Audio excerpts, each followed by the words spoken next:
Paranormal Karen, she's so spooky. Paranormal Karen, funny too.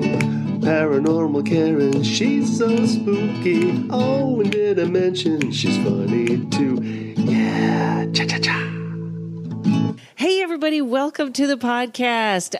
Let me see. We're at the end of May. It's May 31st. Real quick, I'm adding a date. If you've heard any of the other, Nebraska in June, 13, 14, the Great American Comedy Festival, Zanies the 17th and 18th in Chicago, the rest of that week in St. Charles, and I've added Reno. I believe it's July 16th to 22nd.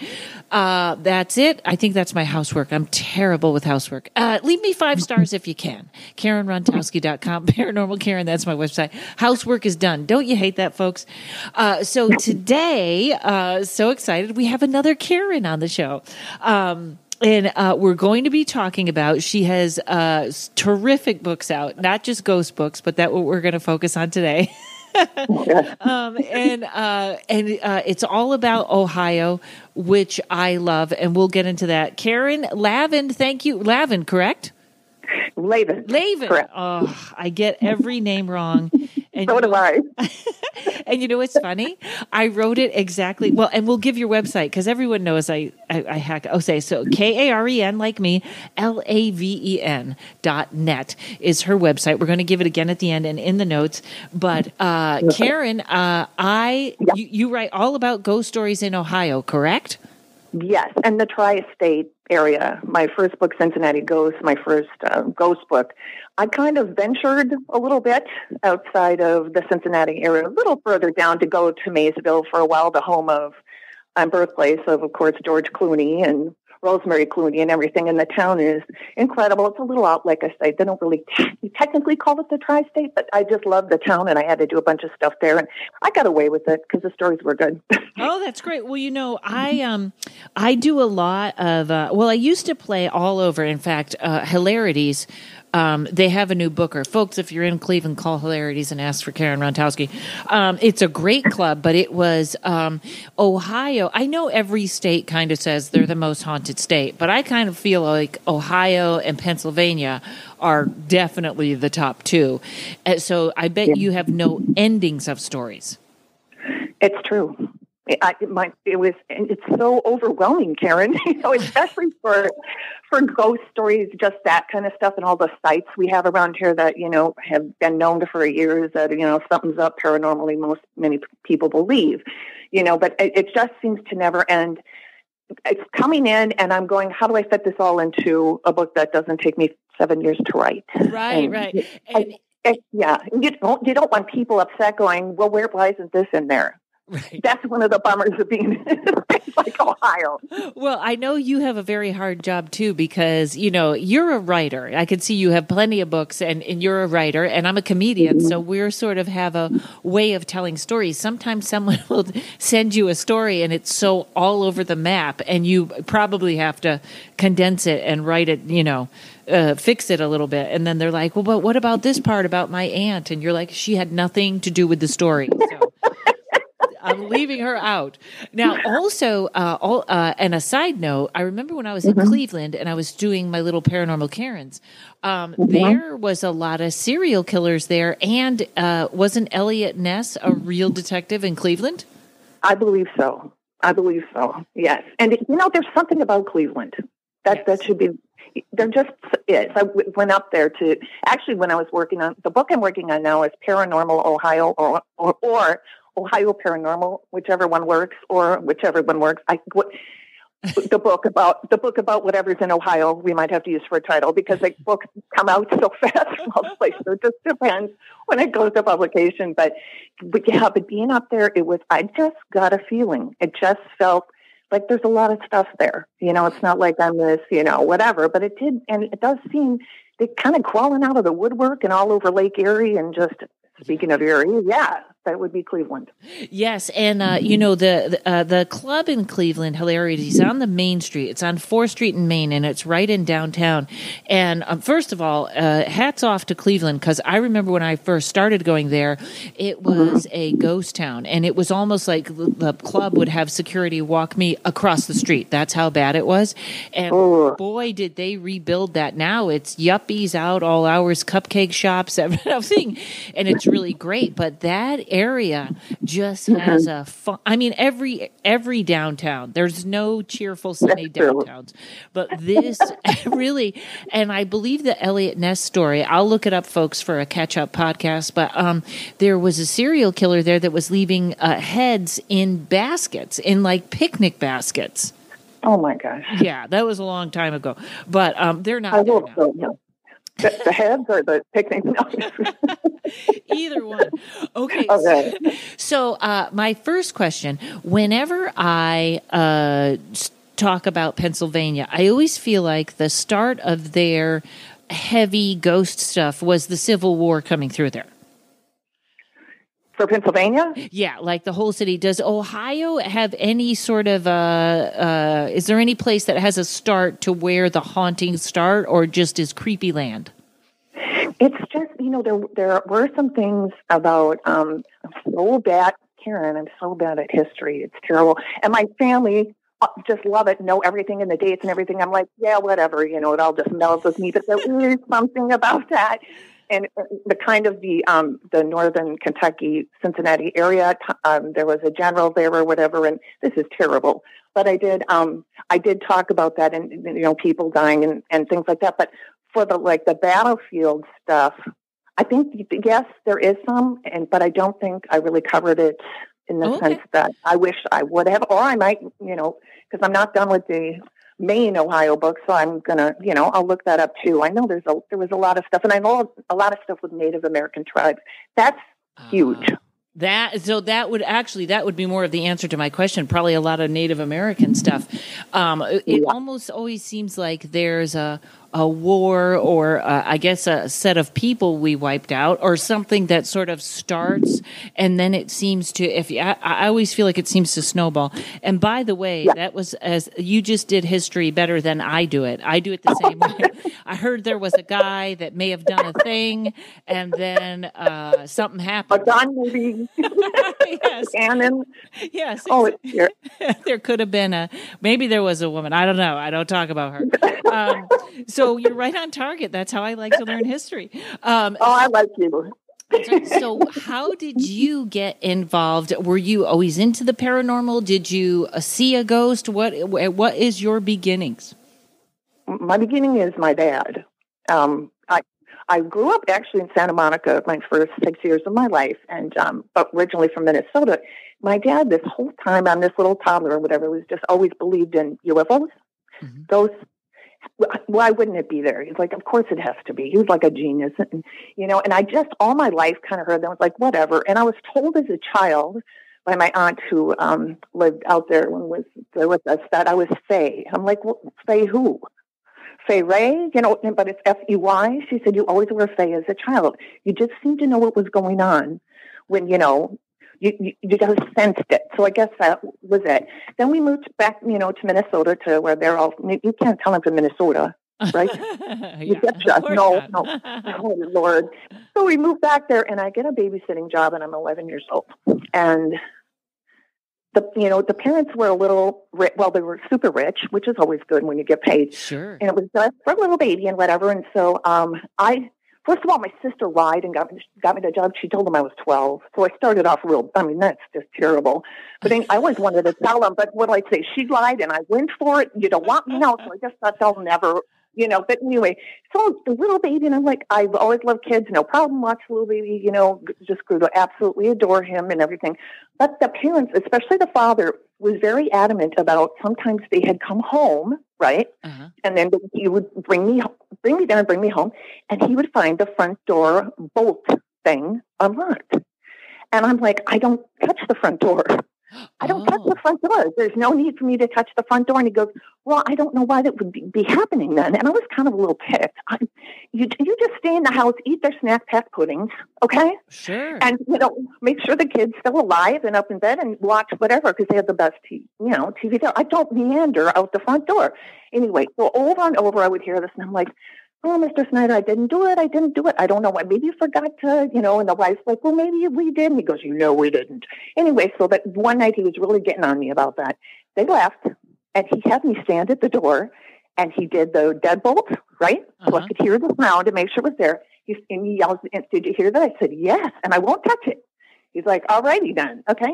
2 minutes later, guess what happens? Wow. And he was, and was now after he did that and you both looked at it, did he stay in the house before it unlocked? No. He had left. He was outside, right outside the door.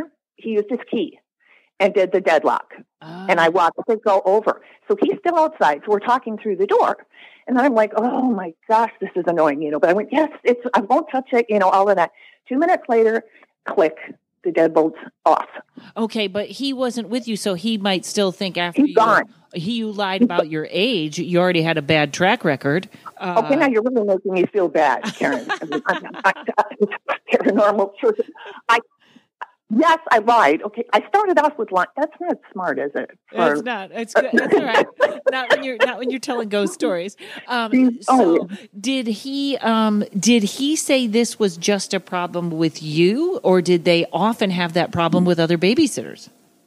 He said it was. Well, I didn't ask. I didn't, have him sit down and pull out a thing and go, now, how many times have you noticed? It just felt to me, okay? Like he was saying, when we leave, we do that. It's automatic, Karen. And when we come home, every once in a while, it's unlocked. And are you bringing him outside in the front or whatever? No, I'm not doing that. If we go outside, we go in the back. And usually it was at night, so we didn't. And he was too little anyway to start with, Right. So I heard the thing. He left. They pull out of the driveway, and then the deadbolt goes open. It clicked right up, right in front of me. And I'm standing there, and I'm holding the baby, and I'm going, okay, this isn't funny. What the heck is going on? Right. Now, prior to this, I would hear, and so, by the way, as the baby grew older, footsteps upstairs. We would hear footsteps that came from, it seems like his parents' room, because I had to go up there and check, and I wouldn't see anything. But this was like interesting. If the baby was crying, Craigie, or whatever, and just getting upset or just kind of obnoxious, he'd hear those footsteps or something like that. He would stop for a second. Like, what is that? Wow. Okay.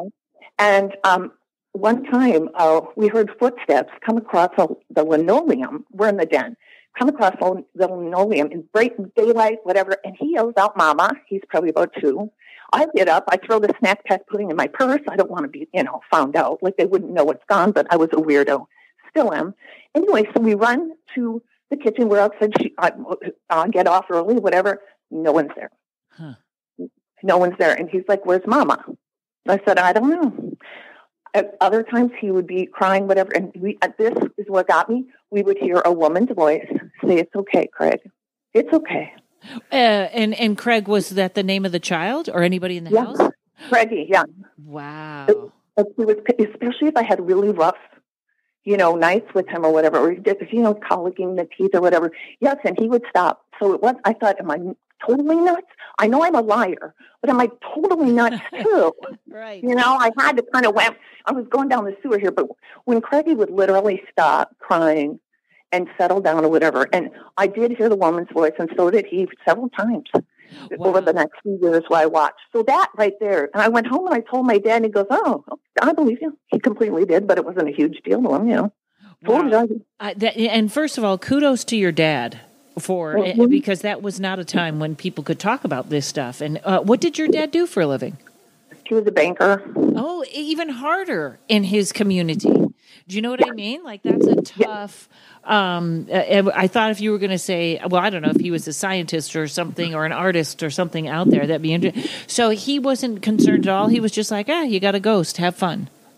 Yeah, he's like, I told you. Wow. I'm sure my dad had stuff as a child and whatever, and he was just and he didn't say it to scare me ever. And the rest of my family, most of them were just like, okay, Dad, just don't say it in front of my friends, okay? No, Right. Right. but Well, I didn't care. I'd be like, yes, that's true. But Karen, he just sometimes it was everything. Bigfoot, he completely believed. And you remember that was like in the 70s or 60s or whatever. And he's like, I completely believe it. right. He goes, I don't know if that little, video or whatever film of it is real. He goes, but they got to be out there. It's just it's more likely they would be. So he was always believed that. He always believed UFO stuff. I mean, all of that stuff. To him, it was just common sense. He kind of was a genius. So I don't know if that's, but he just was so, he wasn't all, oh, you better watch it or this or that. He was just like, why wouldn't it be? And it was just like a fact of life. Right. And also, and we talked about this earlier, for your new book, you're looking for people that have crypto stories, cryptozoological creatures, Bigfoots, dogmans, right? That kind of thing? Yes. And I've talked to a couple people, and I've got some really nice ones, going so forward right now. But I really would love more people that really believe they saw something, heard something, felt something. I mean, and the situation around it. That's how I write my books. I don't like just putting like the music hall in Cincinnati. It has been said, and this was this and this happened and whatever. I like to talk to people that have been there, experienced something that they, at the very least, can't tell you for sure what it was. Oh, so you like the person to person, the sort of the subtlety of the story, not just the urban legend that everybody passes around. No, because there's books about that. You can get that anywhere. You can get that online. You can whatever. To me, it's like you have to get to the heart of the matter. And I wrote before all of this, when I lived in Minnesota, before we moved here to this area, which is about 12 or 13 years ago, I wrote for newspapers. And my forte was feature writing. I've interviewed hundreds of people in groups, and that is what I love to do and get into their what makes them tick.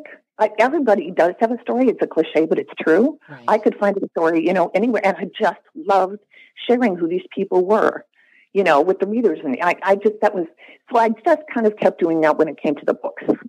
Right. Well, you know what? I have to ask you, and this is an overall journalist question, not a just a ghost question.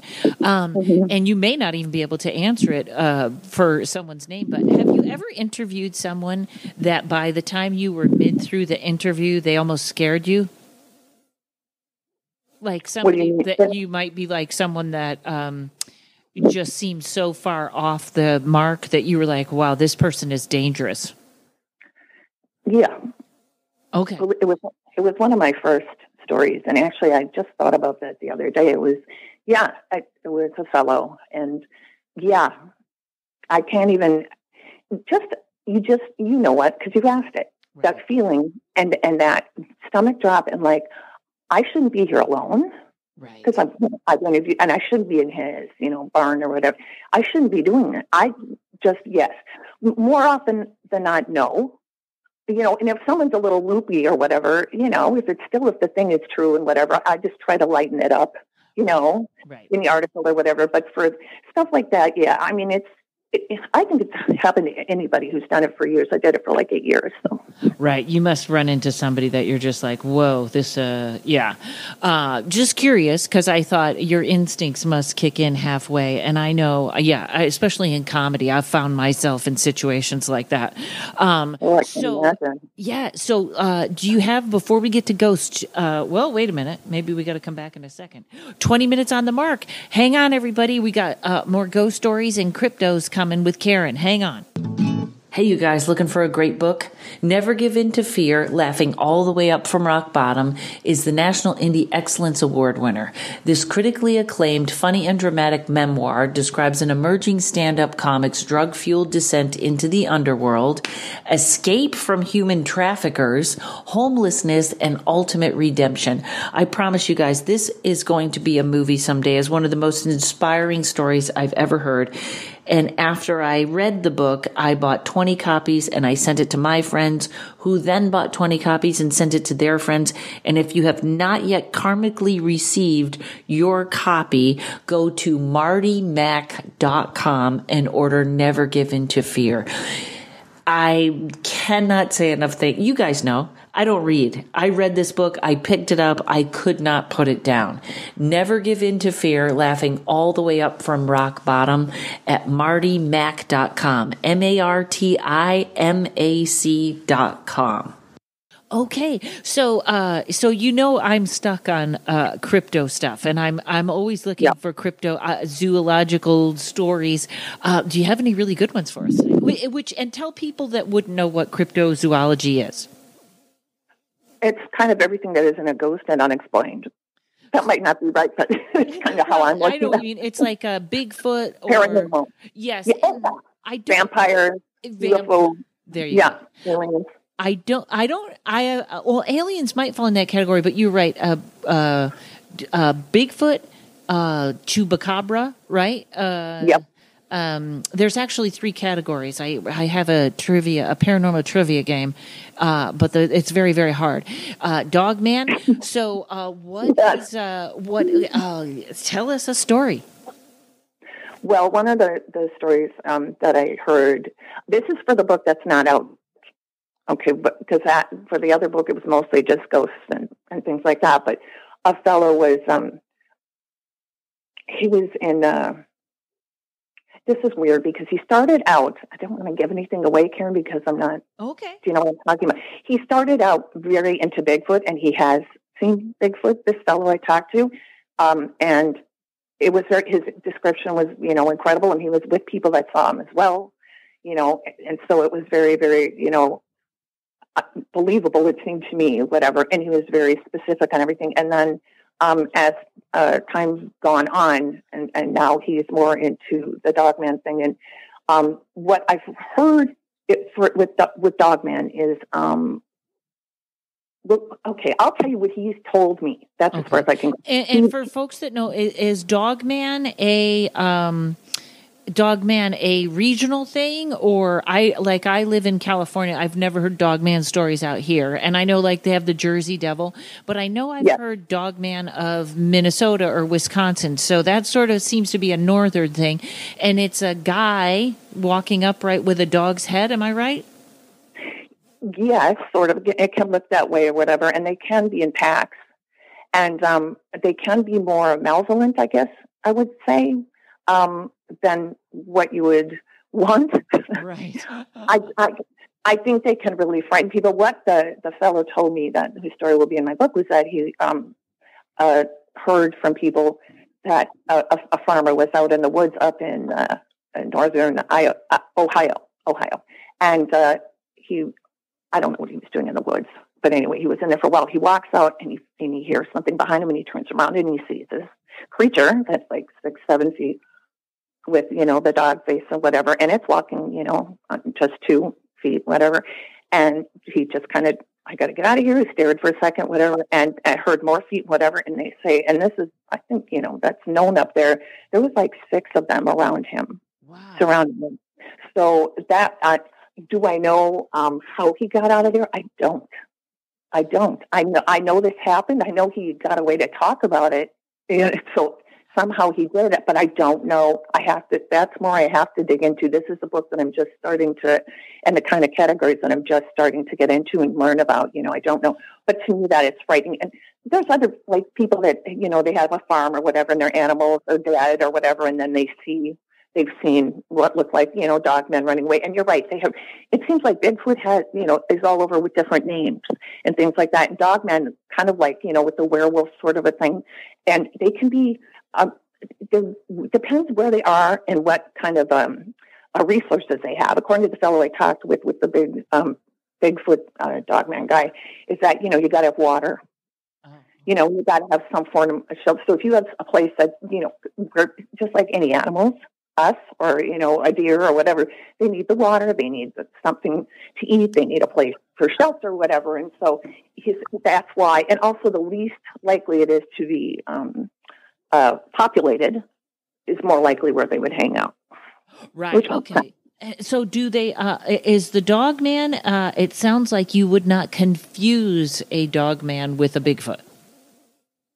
With a big what? With Bigfoot? They seem like two different things. Okay. Completely. Yep. And the people I've talked to too, the one fellow who saw Bigfoot, he believed when he was 9 years old, he said it was like 7 to 9 feet tall, and the face was not covered in hair, at all. And it was, and the face was lighter than the body. The body was full of hair, and all of that and stuff. And it stalked this kid. So it's really, I'm really excited about telling this story in the book. But yeah, it stalked him and ran. He ran perpendicular as the kid ran to get back to, where his house was out of the field. Okay. So yeah. And, I've also heard too, because one of the fellow that told me that's really into Dogman now and very, very established guy and did Bigfoot and all that too. He said when he saw Bigfoot, they smelled nothing.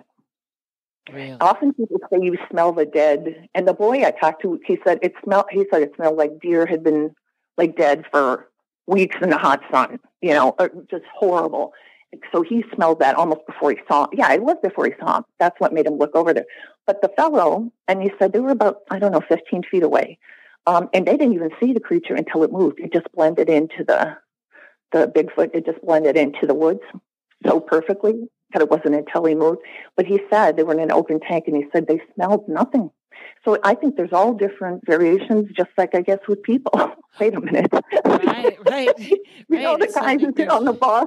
Yes, but all the people in crowds smell differently, absolutely, or not at all, which is better. Y'all take that one.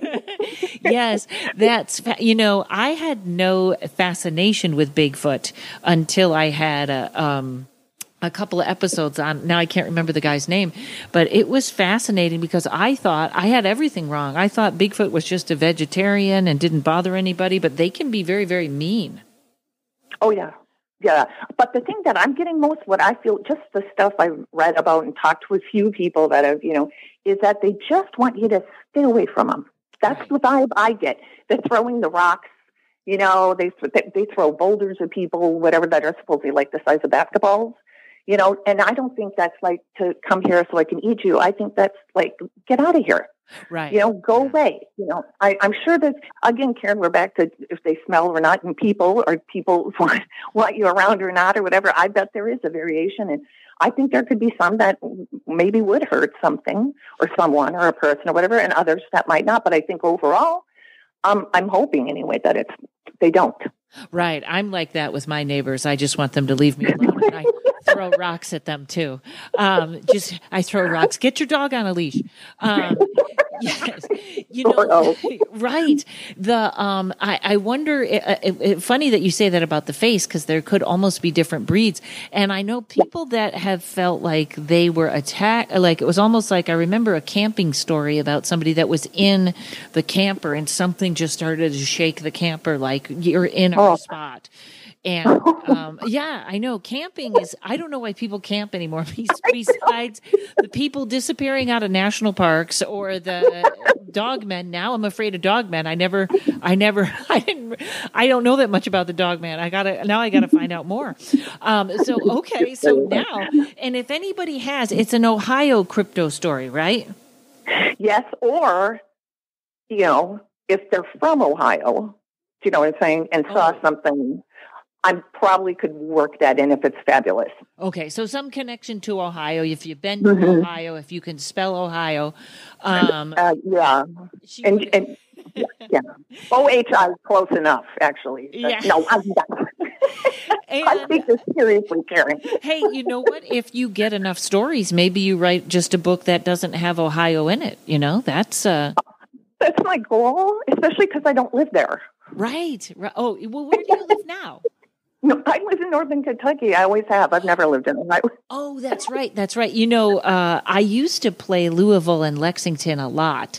And, they're Louisville especially just very crazy haunted and crazy people. Crazy people. Yeah. Louisville was very odd. Yeah. All right. Yeah. So let's start. Now that we have you, so you have 3 books: Dayton Ghosts, Cincinnati Ghosts, and there's another one. Wait a minute. Surrogate Who Cleaned Up. Yes, that's my romance. That was supposed to be a regular romance, but turned into a parody because I just can't write a regular romance. Oh, you're like me because I have no interest in romance. Exactly. But I just wanted to show up with your bank account and your interests, and that you'll go with me on ghost hunts, and we'll start. Okay. And real quick, quit bugging me. That's another story, correct? Yes, that's a sci-fi story about animals, bugs coming out of books and taking the kids back into them, and the kids trying to get out. So it's for like a middle grade, a young adult audience. Oh, that's very interesting. And lastly, and then we're just going to do ghost stories, folks, because I'm fascinated with your insight now. The other 23 days, scores of alternative uses for feminine hygiene products. Okay, that's actually very funny. Well, the guy who published this asked me to write a book about party ideas for 1-year-olds, and that's what he got. Oh, how for real. So there you go, folks. So you have a whole range of ghosts. Okay, of books. So what do you think is of your books? What do you think is one of the creepiest ghost stories that you published? Well, the ever popular Bobby Mackey's.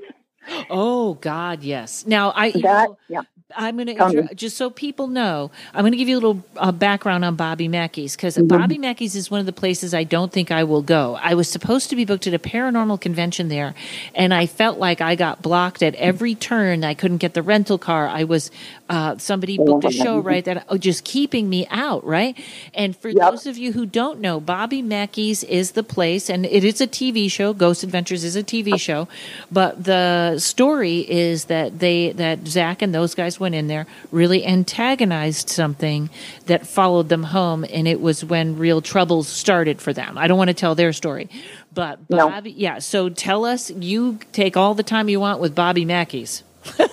Okay, but before the little show got there, right? Okay, a fellow was the caretaker there was possessed by demons.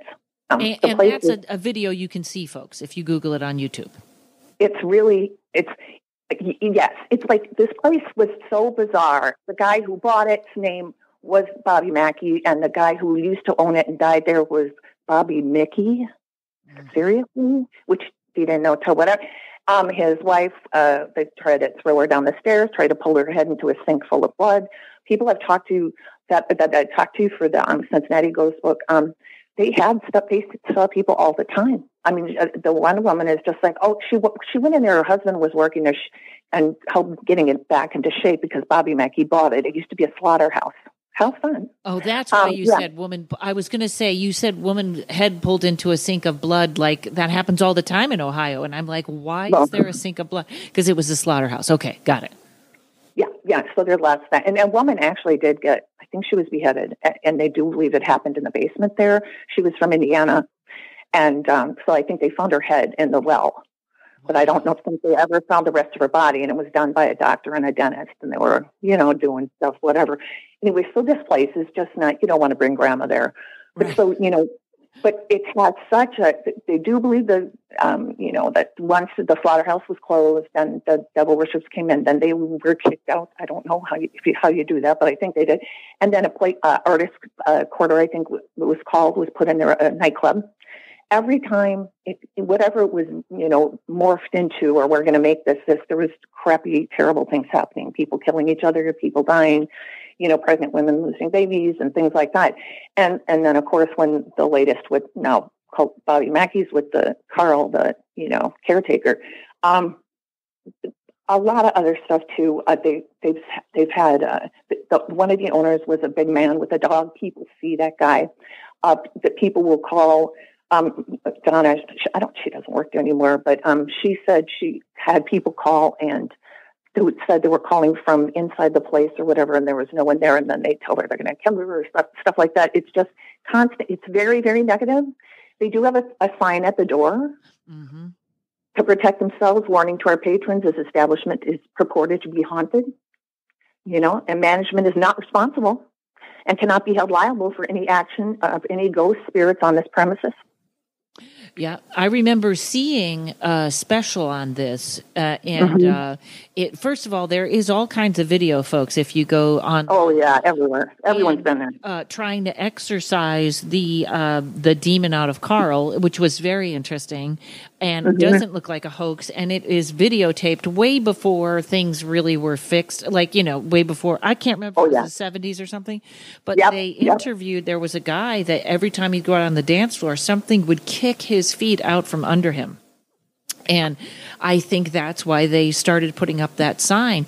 And yes, getting pushed down the stairs and everything. And doesn't the guy that owns it right now, Bobby Mackey, I believe, didn't he say, isn't he like one of the few people that has not had an experience? I'm not going to go that far. I don't know that. I think he's one of the people that says he has not.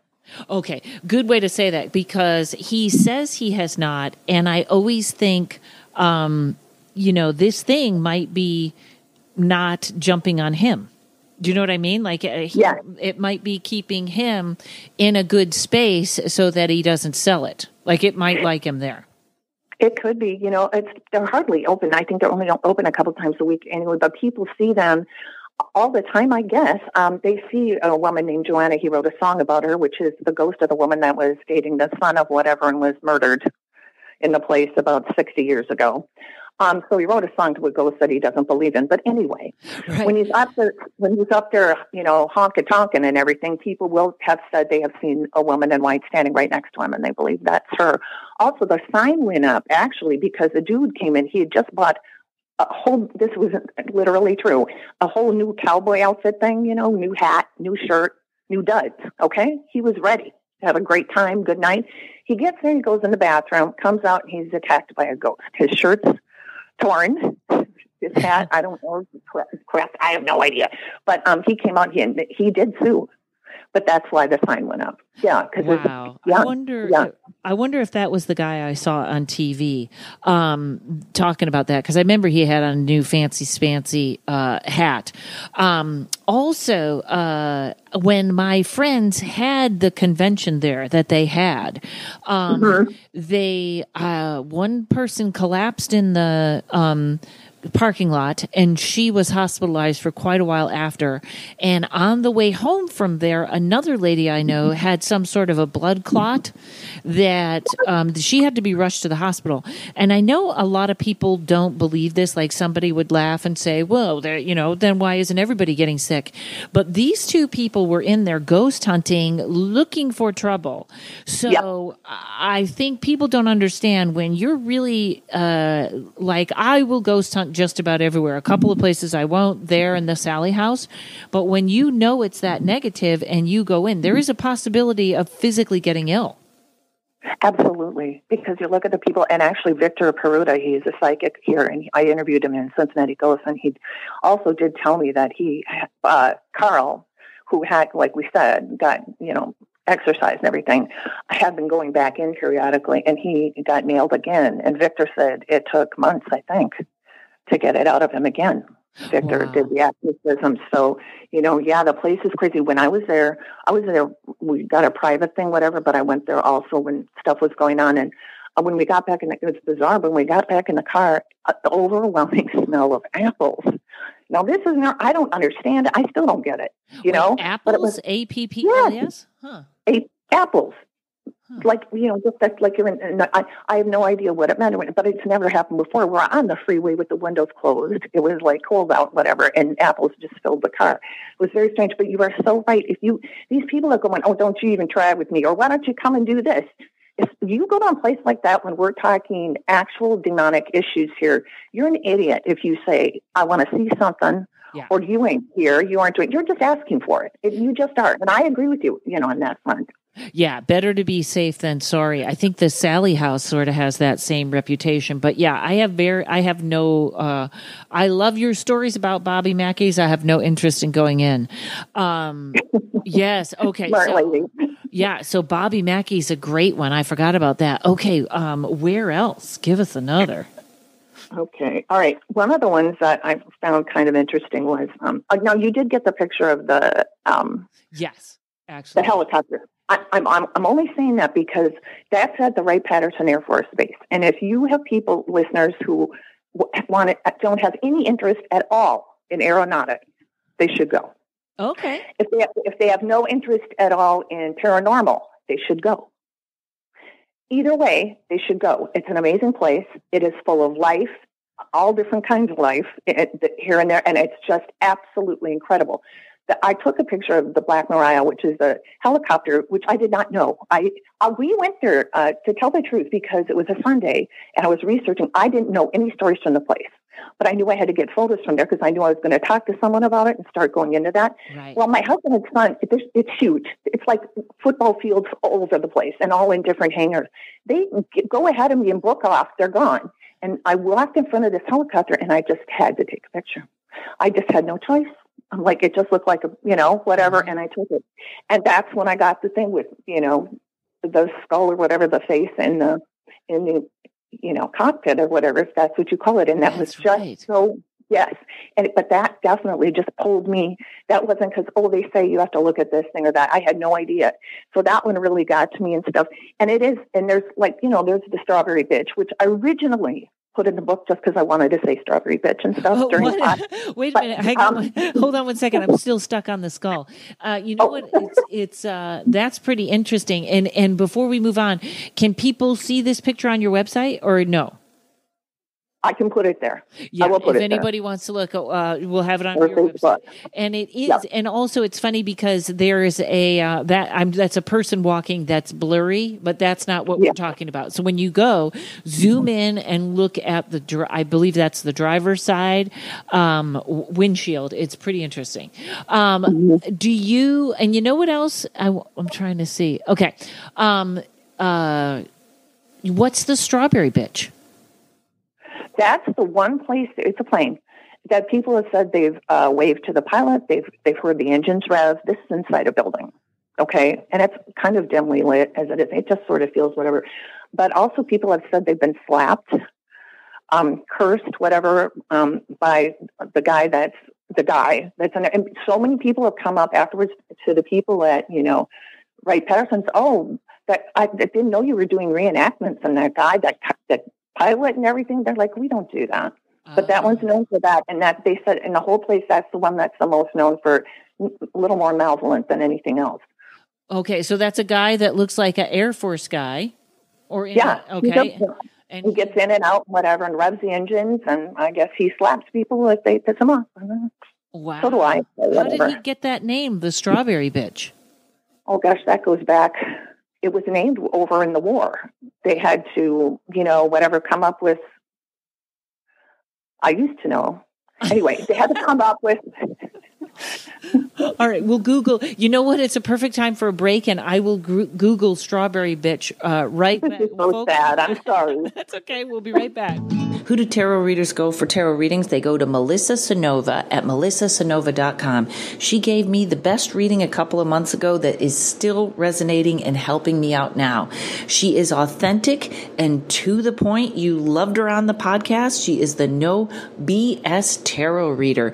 She also has a tarot class online right now. Check it out. Just watching the promo, you will see how much fun you are going to have while you learn. Also, check out her book, which is always right beside me when I'm doing my readings or my tarot card for me in the morning. It is called Kitchen Table Tarot, and you will love it. Melissa Sonova, that's MELISSACYNOVA. Check her out. Okay. So, folks, I have it for a Strawberry Bitch is Karen Laven. Never mind. Yeah.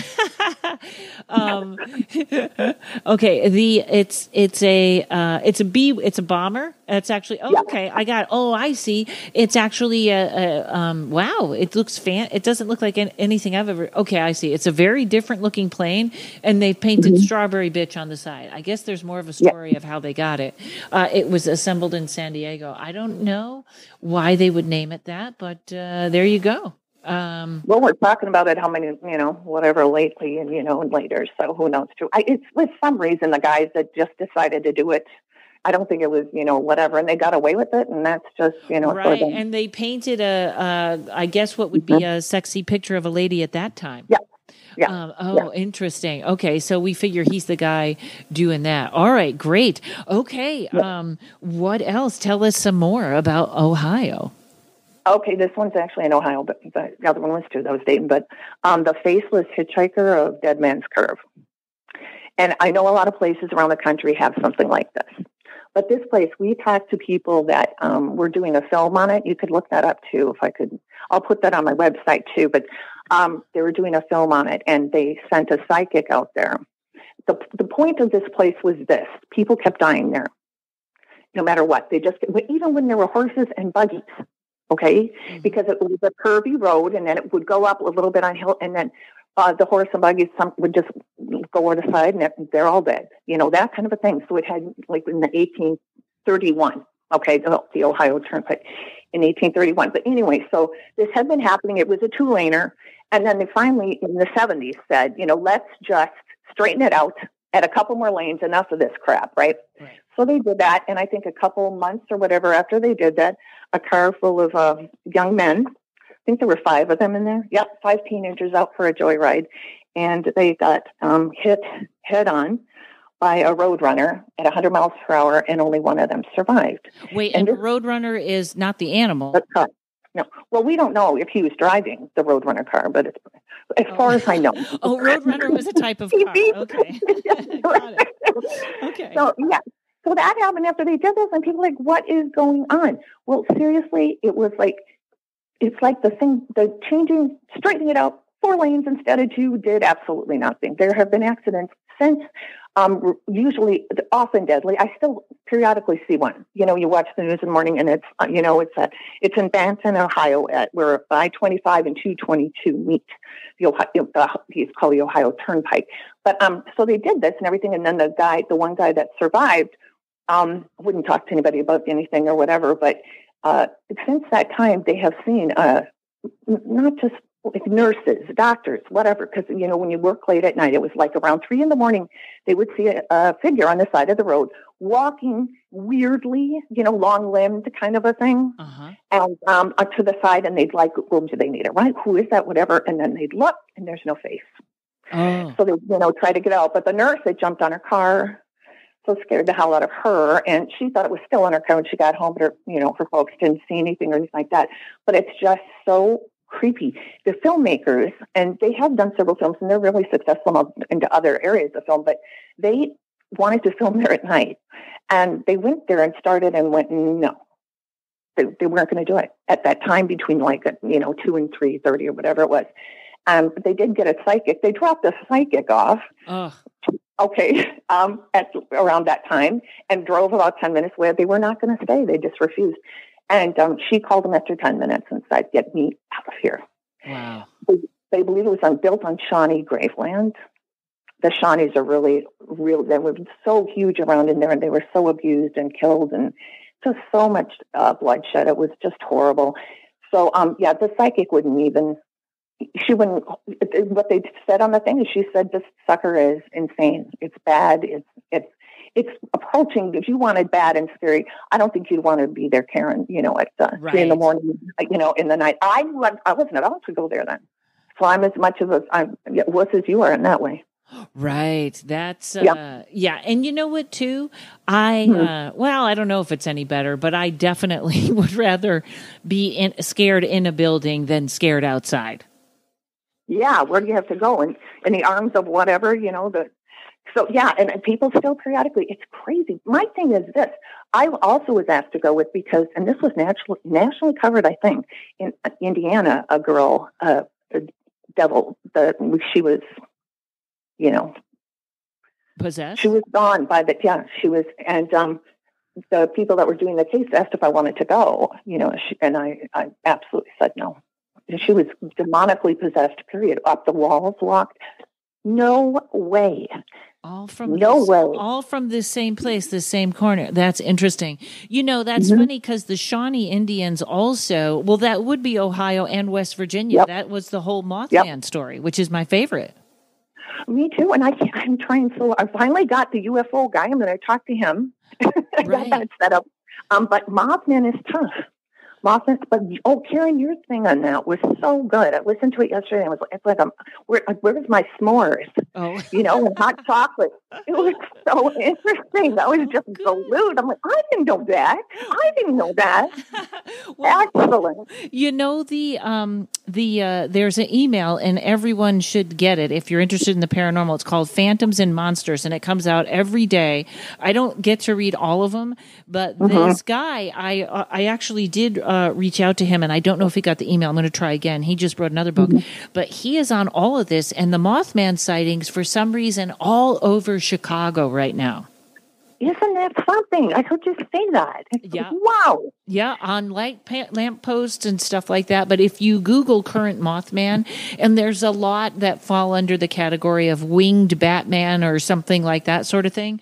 But there's a lot of activity. I think there's a lot of activity with everything right now. Really? Yes. In fact, it doesn't have to do with Ohio, but before the podcast, Karen and I were talking about the Skinwalker Ranch. And I had another guy on. I'll send you his info. He was really great talking about the Skinwalker Ranch, which just seems to have everything dropping down. So, perfect. Yeah. Okay. So, you know what? I think we have time for one more. That's fascinating. Now, I have one more question though about the what you kind of called the dead man's curve and the no-face man. So the kid that was in that car crash would not talk about what he saw or what he didn't see, right? Just too traumatizing, right? And then but then he did, but he would not say who he was. Oh. He would not. He was a historian, actually, and got into that as an adult.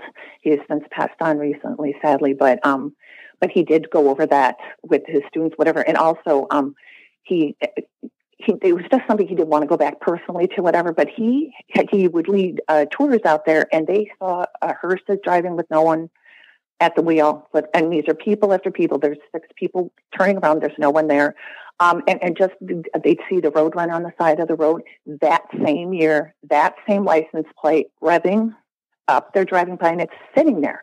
Wow. This kind of stuff, and people that go and think, "Oh, I'm just going to we'll just see whatever," get followed home. It's not so funny then, Right. And that's the thing too. Like what the guy I talked to with the dog man and all this other stuff, and even with Bigfoot, that they're wondering, is there some sort of supernatural or UFO kind of connection? Because how do they just disappear? Right. And all of that. Yeah. See, I also think that probably goes back to that area, that spot has something wrong with it. There's probably a vortex or could be a ley line there that's actually sort of encouraging that activity. I always joke, Tommy the demonologist stayed at my place once, and there is a corner by my house that is constant accidents and constant, even I have pulled out and all of a sudden there's a car where there shouldn't be. And I think something happens there. I mean, I think I believe it. Yeah, you get those spots like that. That's fascinating all that time. And I'm actually taking a parapsychology course, which is all this science of it. And sometimes they talk about when you're seeing a ghost, you're actually seeing the past, which would make sense here if they're seeing those, that car again, or it's just such an intense energy that you're seeing the past at that moment. Like, what the hell? They do believe a portal was there. You're right on the money. That's what the psychic said. Absolutely, hands down, huge portal. I wonder. And that Roadrunner, has that been? So when did that guy say when they got hit? Was there a Roadrunner there, or did they just Did they actually find that car, or was it a ghost car? Or I know that's a dumb question, but it sounds like people. No, they didn't. They didn't. From what I remember, the guy remembered because it was coming at them head on. He remembered they were all in the car screaming, and this Roadrunner was racing toward them at 100 miles an hour head on. It was just like, I'm going to get you. So it was, and no, they never. So that's, yes, you're right. That's another thing that just makes Yeah, and I think that as sad as I think that fellow was kind of, I mean, he made a good life, but I think he was always tormented. I really do. I don't think he ever got over it. And I mean, I don't know how if I would either. Right. I don't, yeah, I can't imagine, especially in a car crash. And, I mean, I don't know them. They might have been loud in the car or so, these things that we do every day when something like that happens, all of a sudden we blame ourselves like, oh, that was my fault because I was too loud and I wasn't watching, whatever. But, that's pretty fascinating. Okay. Yes. Give us we got about 3 minutes, but I want one more story. I really do. Well, let me have a sip of coffee. Wait a minute. You do. And you know what I'll do? I'll plug my dates, or I'll just, I don't, maybe. Yeah, plug your dates. Okay, July in Reno, 16th. Oh, I know a good one. Folks, Tahoe, Biltmore in September. Again, the Paranormal Convention, I'll be hosting that in Lake Tahoe, which is just fantastic. Fun. So, all right. Okay, so give us a closing ghost story to scare us to death. Okay, this is the one my husband, he chauffeured me around, and this is the one that absolutely, turned his blood cold. It's a house. And it was, I labeled the story "The Blue Room." This house was owned by this woman's aunt, and she and her husband had a couple kids and had no place to really stay. So the aunt said, "You can stay there if you just keep it in. You don't have to pay anything, whatever." They were so excited. We're there for a few months. Everything was fine. They had a pond that fun animals and all that. Well, about 3 months after that, then their daughter started screaming. Get me out of here, get me out of here. So, they raced up, whatever. There's no problem, The dog wouldn't go in the room. Her dog wouldn't go in the room. And when she would do this, and so they get her out of the room, whatever, and she'd, I just have to sleep with you, Mommy, whatever. Anyway, it went on and on. The husband's like, nothing's going on. The wife's like, you don't know. So one night, the daughter was sleeping with the wife. The husband comes home. He was over the road truck driver, goes up, and he's going to sleep in her room. The next morning, the wife comes down, and he's coming down with his daughter's bed in his hand and saying, no one's going in that room again. And what he saw was a hand coming up from the floor, a skeleton, kind of a hand thing. And it was like, he said he knew if he stepped on the floor, and that's what the little girl did too. If I stepped on the floor, it would pull me under. Wow. And so they left. And of course, this is a family that was very Protestant, whatever, and traditional. So she told her aunt, no, it just didn't work for whatever reason. She made up, it didn't have air conditioning or something like that. Okay, then the aunt rented it out. Those people lasted 2 weeks, left everything. Wow. Left everything. They were just gone. Another guy came and I think he lasted a month, and he told the aunt, I had to jump from the bed to the middle of the hall, to get to the hall. And, after a while he came and got his stuff. They had to pull it out. He wasn't going to go back in there. But so now it sits empty, or it's torn down by now, I think. But Okay, so I don't know if it was the ghost in that story because as all you heard, we got where the guy had to leap from the bed into the stairway to get away from the skull or the skeleton hand that was pulling people in, and then either the ghost ruined my recording or my SD card was full. Coincidence? I don't think so. So I had to call Karen back because Karen said something nice about me, and God forbid I should let a compliment go by. But we are so folks. So Karen, thanks for coming on the show again. Now, let me read how you wrote this. Karenrontowski, you are the best interviewer I've ever Did it get full? That was it. No. Perfect. I said the truth. It's the best interview ever. You're so relaxed. You're so funny, and you're so knowledgeable. But the card thing's a little annoying, but that's okay. Well, thank you, Karen. I get to talk to you again. So I hope that you and I get to hang out when I am in Ohio or Kentucky or something. We have to. It would be a blast. Thank you. And I'm so sorry I had to bother you again for this, but we made it, and we're still recording. What? Did we do something? No, I was just looking to see because folks that are listening, we tried this twice and it kept saying card full. So I have to keep my eye on the card as we exit. And folks, thanks again for listening. If you can give me 5 stars on iTunes or wherever you listen, that'd be great. I will see you in July in Reno, Nevada. And thanks to Mike at Uno Rising Media. And I think that's it. Oh, tarot card of the day. Email me for a reading, paranormalkaren.com, karenrontowski.com. Have a great day. Bye.